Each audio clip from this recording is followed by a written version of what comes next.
국토부와 LH 임직원 등 총 14,000여 명으로부터 부동산 거래 시스템과 국토 정보 시스템을 통해 거래 내역과 소유 정보를 각각 조사하고 상호 대조하는 작업을 진행했습니다. 조사 결과 총 20명의 투기 의심자를 확인했습니다. 토지 거래는 주로 광명 시흥지구에 집중되었으며 다른 3기 신도시 지구에도 투기 의심 사례가 발견되었습니다. LH 임직원에 이어 경기, 인천, 기초지자체 및 지방공기업 임직원에 대한 조사를 신속히 진행하여 즉시 수사 의뢰하겠습니다. 정부는 부동산 범죄와의 전쟁을 선포합니다. LH 직원들의 3기 신도시 땅 투기 의혹. 오늘 정부 합동조사반의 1차 조사 결과가 있었습니다. 방금 정세균 총리의 목소리를 들어보셨는데요. 모두 20명의 투기 의심자가 있는 걸로 확인됐습니다. 이번 사태를 공론화한 당사자시죠. 민변 민생경제위원장 김태근 변호사 스튜디오에 나와주셨습니다. 어서 오세요. 네, 안녕하세요. 김태근 변호사입니다. 네, 오늘 본격적으로 질문을 하기 전에요. 지난 9일 한 보도를 보니까 정부에서 참여연대 그리고 민변에 공조를 요청했다가 퇴짜를 맞았다 이런 취지의 보도가 있었어요. 이게 어떻게 된 건가요? 그러니까 정확히 뭐 어떻게 제안이 들어왔는지는 제가 알지는 못하고요. 네. 공식적으로 들어온 건지 비공식적으로 들어온 건지 제가 알지는 못하고요. 근데 실제로 이제 그런 제안이 들어왔던 건 맞고 내부적으로 검토를 했는데 저희들이 문제 제기를 한 이상 이거에 대해서 사후 검증의 필요성이 있지 않느냐라는 의견이 하나가 있었고요. 네. 또 하나는 민변과 참여연대가 민주주의를 위한 권력 감시라는 목적이 있는데 네. 과연 정부위원으로 들어가서 사후 검증에 참여하는 게 네네. 시민단체의 중립성에 도움이 되겠느냐라는 의견이 있었습니다. 근데 결국 이제 후자가 의견이 많아서 네. 참여하지 않는 걸로 결정을 하고 그렇게 뭐 통지된 것으로 알고 있습니다. 알겠습니다. 여기에 대해서 좀 궁금해하시는 분들이 있어서 먼저 질문을 드렸습니다. 아직 1차 조사 결과이긴 합니다. 오늘 정부 발표가 있었는데요. 예상보다 적게 나왔다. 뭐 빙산의 일각이다. 여러 가지 사실 이제 부정적인 의견들, 평가들이 나옵니다. 변호사님 입장에서는 오늘 조사 결과 어떻게 평가를 하고 계신가요? 저는 사실 제가 이 기자회견을 결정을 했거든요. 네. 결정을 했는데 일단 오늘 조사 결과가 2시 반에 TV로 제가 출연한 TV에서 봤는데 네. 불행 중 다행이라고 일단 생각을 했습니다. 불행 중 다행. 네. 어떤 의미죠? 일단 저희는 더 많을 거라고 생각을 했습니다. 네. 더 많을 거라고 생각을 했고요. 근데 이제 정부 발표 결과는 결국 LH 공사 직원 10,000명, 좀 이렇게 단순하면 대략 10,000명입니다. 네. 10,000명 중에 20명이 해당이 된다라는 거예요. 근데 이제 일단은 지금 그 발표 내용에서 좀 제약 사항이 있는데 발표를 저는 제대로 못했다라고 생각을 합니다. 네. 그 저희가 발표한 내용은 총 10개 필지에 LH 공사 직원 14분 그리고 매매 대금 100억 원, 100억 원대. 대출금 60억 원. 이게 구체적으로 시민단체에서도 이 정도로 그렇죠. 보도 자료를 배포를 합니다. 네. 근데 정부 총리실에서 발표한 자료는 20명. 전직이 몇 분인지 물론 이제 전직은 개인정보 동의서를 받을 수가 없으니까 전직은 확인할 방법은 없긴 합니다. 네. 근데 다만 그 현직으로 확인했으면 그 현직의 옆에 있는 사람들이 전직인지는 확인할 수 있을 거거든요. 물론 그렇죠. 근데 네. 그 전직 여부를 전혀 밝히지가 않았고 네. 그다음에 투기 규모도 도대체 몇 개 필지에 몇 제곱미터인지 매매 대금은 얼마인지 대출금은 얼마인지 그냥 총리실 20명이라는 발표만 보면 결국은 투기한 분들이 계속 돌려가면서 하신 걸로 추정이 되고 네. 가장 큰 문제는 뭐냐면 지금 TBS에서 제가 좀 전에 확인했는데요. 그 국토 LH 공사 직원 중에 네. 25분이 개인정보 동의서를 제출을 못해서 네. 이번 조사에서는 제외됐다는 거예요. 네, 네. 동의하지 않은 분들도 계시더라고요. 네. 이 얘기를 해줘야죠. 그러니까 실제로 지금은 내부 투기 혐의자는 네. 20명이 아니라 45명. 그분들까지 포함하면 그렇죠. 45명 포함하는 게 적절하고요. 네. 다만 이제 개인 정보를 동의하지 않았다는 이유만으로 투기 혐의가 있다라고 보기는 어렵습니다. 그래서 그렇죠. 이제 정부는 뺀 것 같은데 네. 중요한 건 국민들은 도대체 이거에 대해서 몇 분이 관여했는지 그리고 이제 투기 혐의가 있는지에 대해서는 그건 추후 이제 혐의가 발견이 되면 수사에 넘기면 되는 부분이고요. 네. 근데 지금 동의서를 못 받은 분을 25명 쏙 빼고 아까 어떤 기자님이 이거에 대해서 질문을 주셨는데 정부가 답변한 게 소수다. 근데 소수다. 근데 정부는 지금 20명 발표하고 미동의자는 25명이라고 하면 소수가 아니죠. 그렇죠. 그래서 지금 정부의 발표는 매우 좀 부적절한 발표가 이루어진 것 같고, 그리고 만약에 이 25명 빼고 20명이 맞다라면 네. 아무튼 불행 중 다행이라고 생각을 하고요. 10,000명 중에 제가 퍼센티지를 생각해 보니까 99.8%는 문제가 없고 0.2% 정도의 지금 문제가 돼 있는 건데, 아무튼 나머지 25명도 개인 정보를 보니까 늦게 제출했다고 해요. 네. 이것도 조만간 실태 조사 결과를 빨리 발표를 해주시길 바라고 있습니다. 지금 말씀하신 게 이제 저 지난주 발표 났을 때 인터뷰도 했습니다만 뭐 열필지 그리고 한 분이 하루 정도 조사해서 그 정도 나왔다는 거잖아요. 그 14명이었습니까?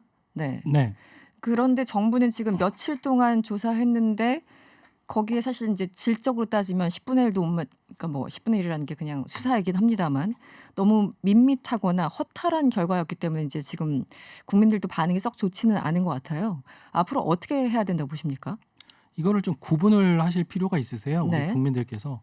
지금 정부에서 한 거는 실태 조사입니다. 그러니까 총 4가지 절차가, 이 사건의 문제를 해결하기 위해서는 총 4가지 절차가 있는데, 첫 번째 전수조사. 지금 한 게 전수조사고요. 네. 그냥 행정적으로 실태 조사를 한 겁니다. 임의 조사를 한 거죠. 네. 두 번째, 여기에서 투기 혐의자, 범죄 혐의자가 발생이 되면 이분에 대해서 강제 수사로 넘어가죠. 그래서 현재 총리실에서 발표한 거는 이 20분에 대해서는 강제 수사로 넘기겠다라는 취지고요. 네. 그 다음에 이제 이 강제 수사 다음에 우리가 해야 할 것들이, 지금 모든 국민들이 다들 궁금해하시는 게 투기이익 환수예요. 이 투기이익 어떻게 환수할 거냐. 그거에 대한 대안이 필요하고요. 네. 마지막으로 저희가 기자회견하면서도 마지막에 부탁을 드렸던 건데, 저희가 이걸 맨 처음에 형사고발로 들어가지 않고 감사 청구로 들어간 이유가 네, 있습니다. 왜냐하면 우리나라의 이 공직자의 부동산 투기는 1970년대 강남 신도시 개발, 그리고 1990년대 1기 분당 일산 신도시 개발, 그리고 2000년대 2기 판교동탄 신도시 개발 계속 이어져 내려온 거예요. 그렇습니다. 네. 그럼에도 불구하고 이 사건이 불거진 거는 공직자의 부동산 투기 구조를 통해서 투기 이익을 회수할 수 있기 때문에 이게 가능한 거거든요. 그래서 우리가 마지막으로 진짜 하고 싶은 거는 네. 이 공직자의 부동산 투기 시스템을 바꿔내야 한다.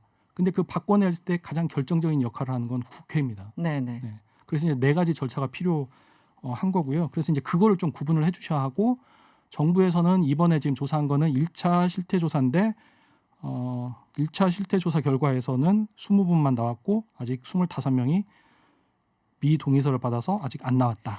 그 질문 이제 여러 갈래로 질문을 좀 드릴 수 있을 것 같은데, 일단 지금은 국토부나 LH 전 직원의 이 동의를 받아서 이 부동산원의 토지거래 시스템에 주민번호를 넣는 방식으로 한 네. 거고, 그 대상은 2013년 12월 이후부터 조사를 했다고 하지 않습니까? 네. 지금 2013년 12월 이후부터 특정한 거는 어떤 이유가 있을까요? 그게 이제 그런 거예요.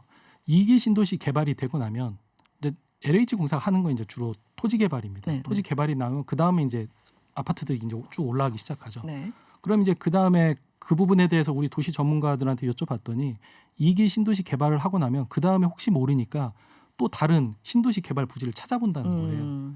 그래서 저희가 미래 투자군요. 그 그렇죠. 사람들 입장에서. 그래서 이제 3기 신도시를 검토한 게 제가 알기로 2018년 12월로 알고 있습니다. 아, 그럼 그래서 그때부터 5년 앞으로 당겨서 조사를 한 거고요. 네. 시기적으로는 2013년부터 조사한 게 맞고, 그래서 12월이라고 그렇습니다. 이제 특정한 왜냐하면 2013년 1월도 있을 테고 2월도 있을 텐데 12월부터 해서 이게 어떤 의미가 있는지 이제 짚어봤고, 네. 이게 또 정치적으로 왜 박근혜 정부까지 해서 이제 물타기 하느냐 이런 식으로 또 정치적 공세를 하시는 분들이 있어서 다시 한번 좀 확인차 질문을 드렸습니다. 네. 먼저 지금 근데 이제 국민들은 일반적으로 뭐 전문적인 지식이 없어도 이것을 할 거면 소위 말하는 선수들이 실명으로 했겠냐, 차명으로 했겠지, 뭐 가족들 다 동원했겠지, 직인들 동원했겠지. 이거는 어떻게 찾아냅니까? 차명 거래는 그러니까 공직자 A가 실제로 이제 공직자 아닌 B에게 비명의로 이제 토지 등기를 하는 거잖아요. 그거에 대해서는 이제 자금 거래를 할 수밖에 없고요. 네. 근데 그것보다 중요한 게 뭐냐면, 우리는 그런 차명 거래를 사후에 수사하지 말고 먼저 들어가서 차단을 하면 돼요. 네. 그 먼저 들어가서 차단할 수 있는 방법이 뭐가 있냐면, 현행 부동산 실명법상 원칙적으로 부동산 등기는 실명으로 하게 돼 있습니다. 그렇죠. 실명으로 하게 돼 있는데 실명으로 하지 않더라도 현행 부동산 실명법상 대법원에서 해석을 어떻게 하냐면 차명 등기에 대해서 나중에 돌려받을 수 있게 돼 있어요. 그래요? 네. 그러니까 차명 투기가 가능한 거죠. 그러니까 차명 투기의 두 가지 목적이 네. 첫 번째 탈세 목적, 두 번째 이 사건처럼 공직자의 부동산 투기 목적. 은폐하기 위해서 어. 자신을. 그래서 이런 차명 거래를 나중에 사후 수사하는 그게 중요한 게 아니고 이 차명 거래를 아예 막으려면 부동산 실명법상 차명 거래 시 이 토지를 돌려받을 수 못하게끔. 근데 법이 왜 그렇게 돼 있죠? 이제 그게 1970년대 결국 그리고 이제 입법권의 영역인가요? 지난 50년 네. 동안 이제 뭐 공공연한 비밀인데 우리나라 이제 공직자들 상당수가 부동산을 통해서 그런 얘기는 참 오래 많이 들었죠. 부를 쌓은 거죠. 네, 네. 그러니까 이해관계자가 많은 거예요. 이해관계자가 많다 보니까 국회에서 함부로 이거를 개정을 못 하는 거죠. 근데 이번 기회에 저는 차명 수사, 차명 거래 수사하는 게 중요하다라고 생각하지 않고요. 네. 오히려 차명 거래를 아예 뿌리 뽑을 수 있게끔 근절시키는. 부동산 실명법을 개정할 필요가 있다라는 말씀을 드리고 싶습니다. 그러니까 아까 변호사님이 이제 지적을 해주신 것처럼 뭐 70년대부터 시작을 해서 90년대 1기, 노무현 정부 때 2기 그때부터 쭉 해서 구속도 엄청나게 많이 되고 처벌도 받았습니다만 이어져 온다라는 건 그럼에도 불구하고 남는 게 있다라고 사람들이 믿고 있는 거잖아요. 그렇죠. 네. 그렇죠. 좀 더 설명을 네. 드리면 투기 이익이라는 경제적 이익이 있습니다. 그리고 한편으로는 이분들의 사회적 지위와 형사처벌의 위험이 있어요. 근데 사회적 지위를 박탈될 가능성 네. 그리고 형사처벌이 위험될 가능성 이거보다 투기 이익이 더 큰 거예요. 그러면은 우리는 투기 이익을 더 작게 만들면 되잖아요. 그렇죠. 네. 그러니까 최근에 그 LH 무슨 뭐 직원이 블라인드 익명으로 게시판에 내가 여기서 지금 직장 안 다녀도 땅 투기해가지고 얻는 이익이 평생 해서 공무원에서 얻는 월급보다 많다. 뭐 이런 식의 글이 나온 게 그냥 나온 건 아니라는 생각이 확실하게 그렇습니다. 들고요. 네. 또 하나는 이제 환수를 해야 되는데 기본적으로 하나 좀 질문을 드릴게요. LH공사 직원이 허위로 이제 농사를 안 지으면서 뭐 딱 나무 하나 딱 심어놓고 뭐 이런 식으로 농지를 이제 취득했는데 이거는 어떻습니까? 그러니까 그 부분이 지금 이 사건을 저희가 발표한 10필지 보면 그중에서 9필지가 농지입니다. 다 그렇습니까? 네. 9필지가. 네. 네. 농지인데 이분들이 이제 LH 공사 직원들이 본인이 농사 짓겠다라는 허위 영농 계약서를 제출해서 이 농지를 취득한 거예요. 그래놓고 보니 이분이 이제 판 농민들은 지금 속이 터지고 엊그젠가도 농민분들이 LH 공사 앞에서 시위를 했어요. 집회 시위를 했는데 그 네네. 이유가 뭐냐면 결론은 농사도 짓지 않는 LH 공사 직원들이 본인들 보상받겠다고 그렇죠. 네. 농민들의 농지를 빼앗아 간 거거든요. 그러니까 이 부분에 대해서는 농지법 위반 부분에 문제가 있고요. 이런 네. 농지 취득 취득 요건을 좀 강화할 필요가 있고 이와 관련해서는 현행 지금 이 문제를 해결하기 위해서 가능한 게 뭐가 있냐면 농지법 위반 시에 지방자치단체장이 예를 들어 실제 농사를 짓지 않고 허위 용농 계약서를 제출해서 농지를 취득한 경우 지금 시흥시하고 광명시인데 네네. 시흥시장하고 광명시장님이 LH 공사 직원한테 당신 농사 지은 거 가짜니까 처분하라고 매각 처분 명령을 할 수가 있습니다. 네. 지금 법으로요. 네. 근데 다만 또 여기에 또 한계가 있는데 처분 명령은 할 수 있는데 LH 공사 직원들이 또 응하지 않아도 돼요. 그러면은 권고 사항입니까? 어, 어떤 구속력이 있다기보다는.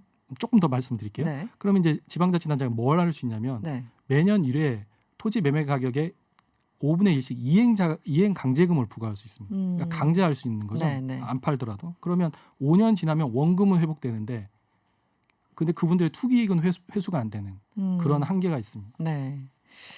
그래서 결국은 지금 뭐 특별법을 만들어서라도 이걸 환수해야 되고 소급 적용해야 되고 늘 있는 얘기지만 더 잘 아시겠지만 특별법은 항상 논란이 있지 않습니까? 소급 적용이라는 어떤 이런 부분에 있어서 지금 국회가 할 수 있는 혹은 지금 정부가 할 수 있는 일이 뭐가 있을까? 좀 대안을 지금 당장 저 이익들을 제대로 좀 환수하고 제대로 처벌하기 위해서 어떤 방법이 있는지 좀 아이디어를 나눠주시고 하시죠, 변호사님. 일단 국민들께서 궁금하신 게 소급해서 처벌하고 싶다 이 생각이 되게 강하신데 그렇죠. 이건 안 돼요.